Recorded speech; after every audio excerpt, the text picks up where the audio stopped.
We got a huge Spurs draft update as recent reports from ESPN have listed multiple Spurs draft targets, but one that is most interesting is Carter Bryant out of the University of Arizona. We got to dive into what Carter Bryant could bring to the Spurs and why they are targeting him. There is a lot of very interesting stuff to dive into on this player, but it's not just Carter Bryant and the recent talk about the Spurs that we got to get into. There is a big decision looming for the San Antonio Spurs this upcoming season, and it involves getting rid of some of the players that have made this core what it is. And there's one name that I wanted to bring up and discuss with you that will likely not make the cut. There's a lot we got to talk about on this episode of Spurs Digest. But just a quick reminder to you all, we got Spurs content coming every single day here on the channel, all off season long. Draft lotteries in 2 days. And if you want to stay up to date on all the latest Spurs things, and you're part of the 65% that are not subscribed, hit the button. It's completely free. We're going to be here every single day. I am so excited for this offseason. Draft season is starting, but first, we got to start with something else. Now, there was a great article on Air Alamo earlier, and it got me thinking. They were talking about,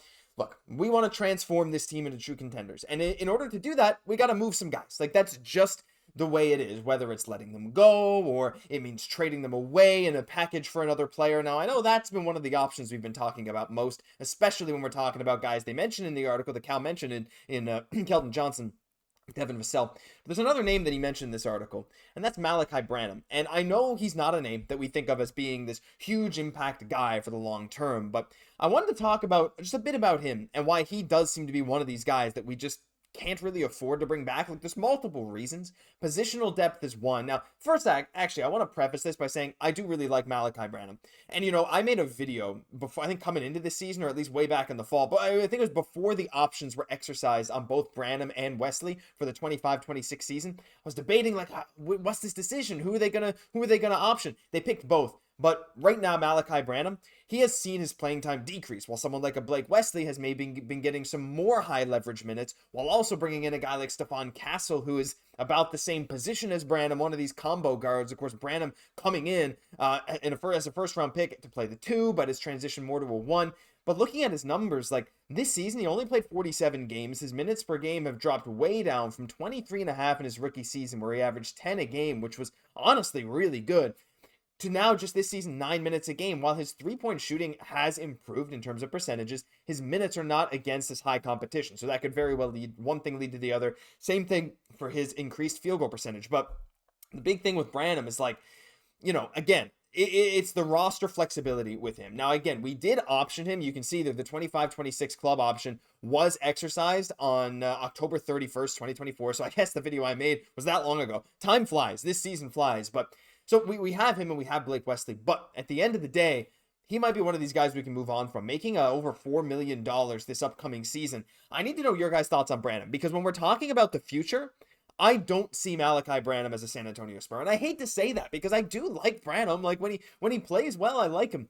But the problem is, he seems to have not really figured out how to do other things other than, when the ball is in his hands on offense. His defense has taken some steps, but that has always been a major concern for him. And in terms of playmaking, he's always been okay, but it's never been at that level where even as your third string point guard, you'd want it to be. So with the Spurs moving forward, yes, we still need a backup point guard. Could it be him? Could it be Wesley? I guess. But Malaki Branham, to me at least, is one of these guys that is these odd men out for the coming years for the guard depth for the Spurs. And anyway, I just wanted to mention that because it did get me thinking. I'll link that article down below so you can check out the other stuff. But I want to hear your guys' thoughts. I wanted to bring this to you. What are we saying about Malaki Branham? Because to me, I just don't see it, but I'd love to hear your guys' thoughts too. But look, we're moving on because it's exciting time. It's draft time. And actually, I'm recording this at about, I'm on Eastern time, 8 p.m. Eastern here on the 10th, and the draft lottery is on the 12th. So maybe by the time you're watching this, it's tomorrow. I don't know. Regardless, Monday, May 12th is the NBA draft lottery, where the whole future will be revealed for the San Antonio Spurs coming up to this draft. But as of now,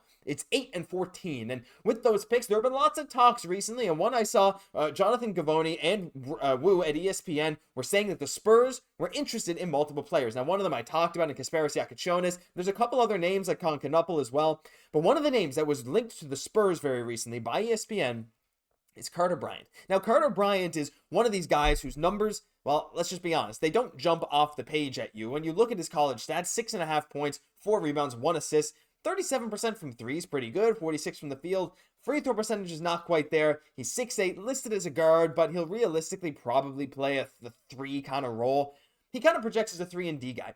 But what I wanted to analyze is that it goes well beyond his stats. And if you look at his draft profile from NBADraft.net, overall it's a 91. Now, at the time this was made, this is a little while ago, he was mocked at 28, but he has been soaring up draft boards. Carter Bryant is now mocked. Some people are even saying if the Spurs don't get Concanopoulos at 8, you could go for a guy like Carter Bryant as high as 8. This draft class can be very volatile, but I have seen Carter Bryant more so in this late teens range, right? This is just one example. I believe this was ESPN. I can't remember where I took this from, actually. But regardless, he was mocked here at 19 to the Brooklyn Nets. Look, he's been a fast riser. That's been the big thing with Carter Bryant. And there was a recent article also posted by the same person that said Stephon Castle could be the best player of last year's draft class, saying, look, Carter Bryant, straight up a winning player. He makes all the right plays, and he does it very effectively. Again, he has this insane potential, but his play right now is maybe the one question. And when it comes to the San Antonio Spurs, that might concern some of you. Now, look, let me just run some of the highlights again, just so you can watch what he does. This is him getting his own rebound off a missed three,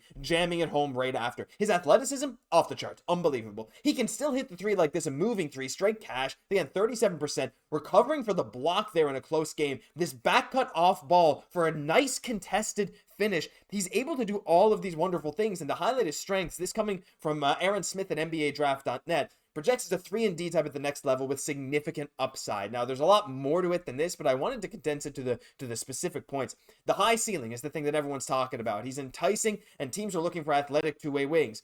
We're always searching for that kind of thing, right? A guy who can be 3&D, and again, his off-ball cutting looks quite good as well from the highlights I've seen and from what I watched of him. Though there are times where he's not making himself as visible off-ball, which can be concerning, but honestly, watching him, you see what we're talking about when we say winning basketball player, and that seems like a Spurs fit. But I continue. The potential's there for him to become a high-level pro. Again, he projects as more of a longer-term development guy, a guy that might not make impact right away, but in the Spurs system, you never really know, right? And again, watching his plays here, very athletic, smart player, uses his IQ very well. He can cut fast, he can throw down, he can shoot the three ball. He just kind of does everything right and didn't score that much. And again, he's not that much of an on-ball player, and he does come with some negatives. And I don't want to make this just a bias plus towards Carter Bryant. I got to give you guys kind of the down low on what's going on with him. And I'm sure some of you will probably have seen him play more than me, but I've seen my fair share of him. And I am quite impressed, honestly. But the big problem, again, like you can see here, he's a raw prospect, right? He lacks consistency on offense. Again, he can hit the three, he can cut, but he can also disappear. And that's kind of what you see with these athletic three, like small forward 3&D type guys. They're not always out there making a big impact. And when the ball's in his hands, that's not his strong suit. He still has a bit of a loose handle. He's not expected to beat you off the dribble every single time. His shot selection needs refinement. That's not a problem for me. I mean, that's not an issue generally. But look, they've noted questions about his toughness, effort, and motor in competitive settings, and he needs to show he can impact the game even when not scoring. That last one, I can see why people would say that. Because again, when you watch some Carter Bryant film, what you end up noticing, or at least you watch Arizona games, you'll notice sometimes he'll just kind of stand, right? Sometimes he will make a big cut, and it's really nice, but sometimes he'll kind of stand and hover, and which is not something that people tend to love in terms of a prospect. But when he's on, he's on. And again, like for a young guy, 18 years old, not getting the ball in his hand that much, I believe it's 18, actually, he might be 19, but when you're not getting the ball in your hand that much to run the offense, when you've probably been, I think it was a 5-star recruit as well, if I'm not mistaken, like that can understandably maybe get your morale down. But again, look at these finishes in these big games as well. He's able to do it.